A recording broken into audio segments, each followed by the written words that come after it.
अगस्त को दूसरा जो है सावन का सोमवार है। पहले ये बता दूं, मैं तुम्हें बता दूं 16 श्रृंगार का पूरा महत्व है। आखिर हम महादेव के 16 सोमवार क्यों रखते हैं, मैं तुम्हें कहानी सुनाती हूँ, तुम सुनो, आपको भी सुनाती हूँ। एक पुराने जमाने में एक वैश्या थी। ये हमारे ग्रंथों से ली हुई कहानी है। और उसके शरीर में से उसके पूर्व जन्म के कुछ अच्छे कर्म करने की वजह से मिर्ग नैनी जैसी बड़ी कस्तूरी जैसी खुशबू आती थी। तो आदमी उसकी ओर आकर्षित होते थे। जब लोग उसकी ओर आकर्षित होते थे, मर्द उसकी तरफ आकर्षित होते थे, तो वो उसका फायदा उठाती थी, उनका धन छीन लेती थी, उनका पैसा छीन लेती थी। ऐसे लाखों लोगों को उसने, व्यापारियों को नुकसान पहुंचाया, पंडितों को, ब्राह्मणों को उनका धर्म भ्रष्ट किया। अब वो घमंड में चूर थी। उसे पता चला कि एक राज्य के अंदर बहुत बड़े आश्रम में साधु संत बहुत सारे रहते हैं और उनके पास बहुत सारा धन हो सकता है। वो पहुंची आश्रम। आश्रम पूरा उसकी खुशबू से महक गया। जब उसका आश्रम पूरी खुशबू से महक गया तो जो सबसे बड़े गुरुजी थे, उन्होंने आंख खोलकर उसको जैसे ही देखा, उसका पूरा शरीर कोढ़ में भर गया, काली पड़ गई और सारी खूबसूरती गई और उसके शरीर में से जो सुगंध आ रही थी वो बदबू में भर गई। वो इतना तेज उनका प्रताप था, उसे देखते ही समझ गए। वो हाथ जोड़कर नमस्ते बोला, माफी मांगने लगे, गिर गई, पैरों में गिरी कि संत जी ये क्या किया आपने? तो बोले मैंने पिछला कर्म अगला कर्म सब देख लिया है, पर जा कोई बात नहीं, तू मुझसे माफी मांग रही है तो त्राहीमान मुझे माफ कर दो। तो बोले मैं तुझे माफ करता हूँ। सावन आ रहा है, उससे 16 सोमवार के तू व्रत रख और ये जो 16 श्रृंगार कर कर तूने दुनिया को बेवकूफ बनाया है, इस 16 श्रृंगार पर जो तेरे को अपने बहुत ज्यादा नाज था, वो सब 16 श्रृंगार वापस तुझे मिलेंगे सिर्फ महादेव की कृपा से। उसे अपनी गलती का एहसास हुआ। उसने 16 सोमवार के व्रत सावन से रखे, महादेव की पूजा करी और 16वें सोमवार उसको उसका श्रृंगार वापस मिल गया। उसकी मुक्ति हुई और वो वैकुंठ में गई, वैकुंठ की वासी बनी। ये बड़ी प्यारी कहानी है। उसी दिन से 16 सोमवार का है कि 16 सोमवार करने से श्रृंगार 16 मिलते हैं, पति अच्छा मिलता है, महादेव की कृपा होती है, आपके पाप और कष्ट दूर होते हैं। देखो, मेरी एक बात हमेशा याद रखना कि सावन में हमें हरी चूड़ियां जरूर पहननी है। हमें सावन में हाथों में मेहंदी जरूर लगानी है, पैरों में पायल जरूर पहननी है, मांग में सिंदूर जरूर भरना है, क्योंकि आप हम सब सुहागने या कुंवारी लड़कियां माता पार्वती की सखी हैं। उनका शिव के साथ तीज पर दोबारा विवाह हुआ था, दोबारा मिलन हुआ था और वो अपने मायके आई हुई हैं, धरती पर आई हुई हैं। तो वो घूमेंगी, झूला झूलेंगे, घेवर खाएंगे, साथ में मस्ती करेंगे, हरी चूड़ियां पहनेंगे। तो अगर आपको माता पार्वती का सानिध्य चाहिए, उनका संग चाहिए और उनकी जो एक टीम है उस टीम में एंट्री चाहिए, तो उसकी यूनिफॉर्म है। बाल बंधे हुए, हाथों में हरी चूड़ियां, मेहंदी, आलता और सुहागन हो तो गले में मंगलसूत्र या कम से कम सोने की चेन और रुद्राक्ष की माला पहन सको तो ये हुए। तो ये आपको पूरा ड्रेसअप होना है। उसके बाद आपका कॉन्फिडेंस, आपका ऑरा, आपकी एनर्जीज। मुझे याद है पिछली बार तुम भी हरी चूड़ियां पहनकर तुमने मैं आपकी कई चीजें ना मैं खुद बता रही हूँ, मतलब ऐसा नहीं होता कि आप बोल रही हैं इसलिए मैं कर रही हूँ, वो ऐसे दिमाग में छप जाती ना लगता है। तो मैंने पिछली बार पहले आपने ही बोला था, मैंने हरी चूड़ियां पहनी थी और लेकिन लोगों ने इतनी सारी रील्स बनाई हरी चूड़ियां पहन के।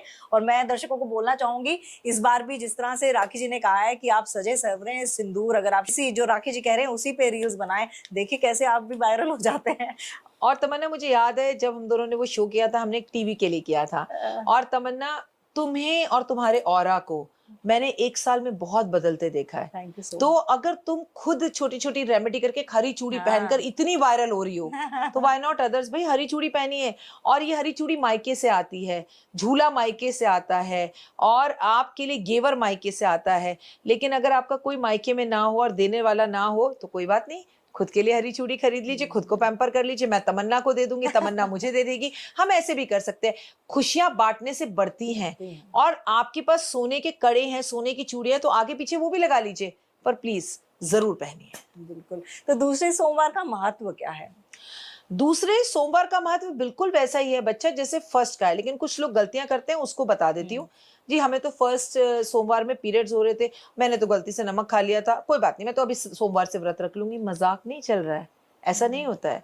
अगर आपको पहले सोमवार में पीरियड्स हो रहे थे तो आप दूसरे से रख लें, ऐसा नहीं होता है। कोई जबरदस्ती है क्या? मतलब चीजें गलत करो पर करना जरूरी है। क्या हो गया, व्रत मत रखो, सेवा कर दो।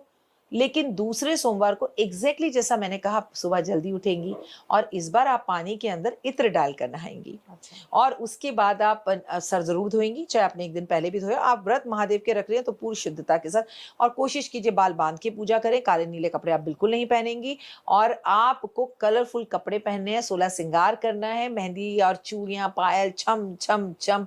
दीवारों के भी ना घर में कान होते हैं, पति का भाग्य चमकता है जो पत्नियां ऐसे करती हैं।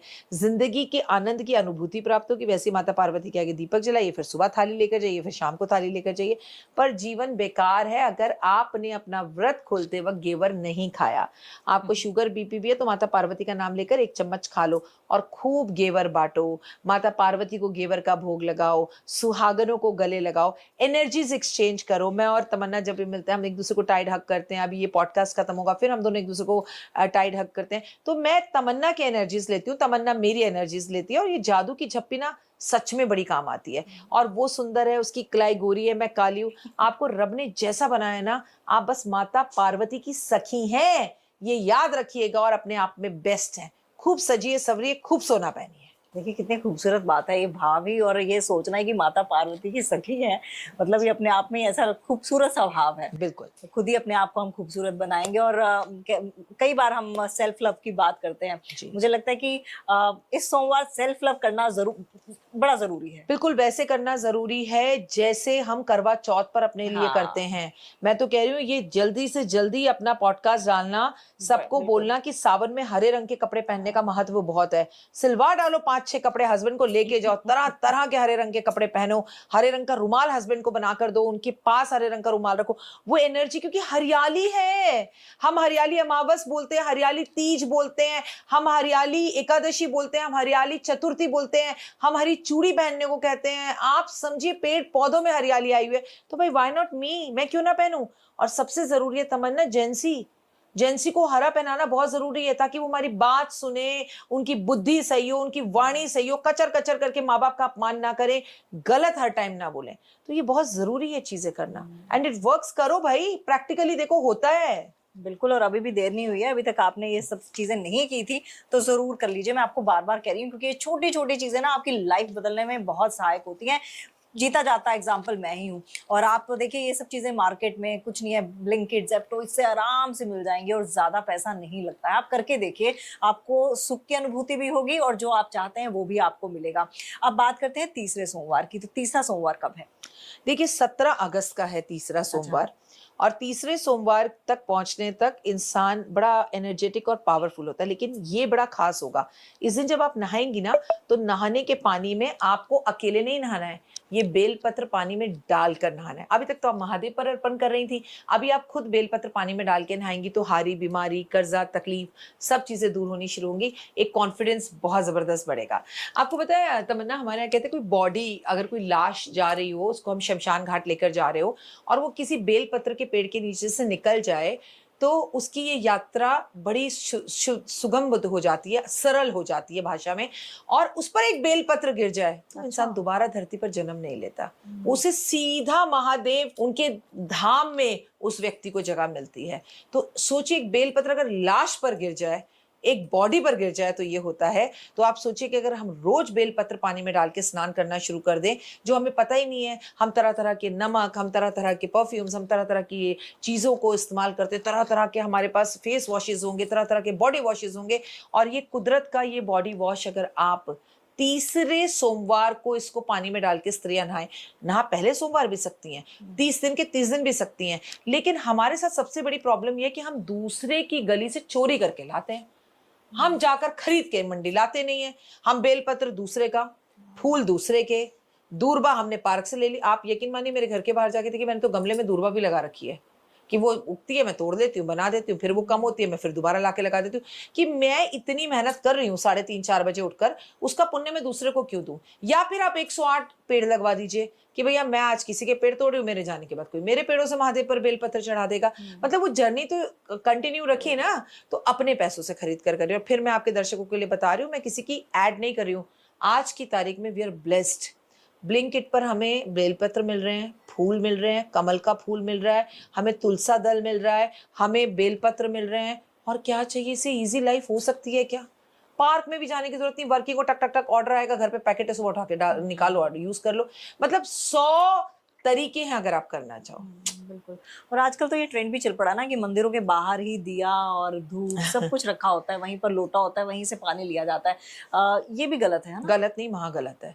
आपको लोटा दूसरे का, जल दूसरे का, आप ना ऐसी खूबसूरत सी जब टोकरी बनाकर मंदिर में लेके जाते हो तो आपकी भाव भगवान के प्रति आ गई, सजा कर आई है। क्या देखो, आपकी फ्रेंड है, आप कितने तरह के डिनर सेट निकालते हो। महादेव और माता पार्वती धरती पर आई हैं वही, पॉलिथीन में उठा कर जा रहे हो, लोटा किसी का, फूल किसी का। अरे दिखाओ ना, समर्पण दिखाओ भगवान को अपनी, जरा उन्हें सजाओ। देखो वो क्या यश, मान, सम्मान, प्रतिष्ठा तुम्हें देते हैं। जो भाव अपने लिए करते हो भक्ति में होकर, जिस तरह से हरी चूड़ियां तुमने पहनी है उस तरह से महादेव के, माता पार्वती के लिए भी लेके जाओ ना। उन्हें भी सजाओ कि माँ तुम्हारे लिए भी हरी चूड़ियां लाई, रोज पहनाऊंगी तुम्हें 2 चूड़ी, मैं माँ काली को पहनाऊंगी, मैं माता रानी को पहनाऊंगी।